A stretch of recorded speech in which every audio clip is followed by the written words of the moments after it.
চিন্তা করুন তো, একটা রুমের কোণে নিথর পড়ে আছে এক বাচ্চার দেহ, আর তার পাশের ফ্ল্যাটেই তার মা চিৎকার করে তার নাম ডাকছে, রামিসা রামিসা।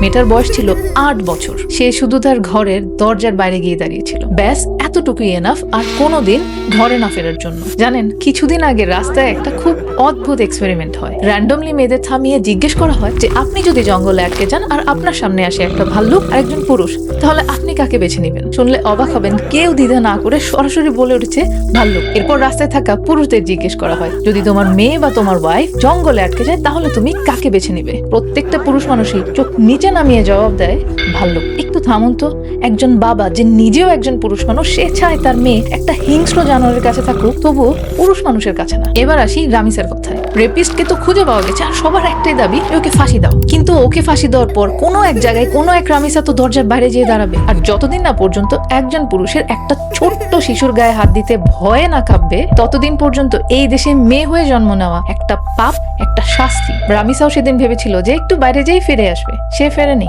আর তাই এই মস্তিষ্ক বিকৃত রেপিস্টদের দিকে তাকিয়ে বলছি যে শোন, ওদের মেয়েও তো একদিন বাইরে যাবে, তখন তুই কোথায় থাকবি?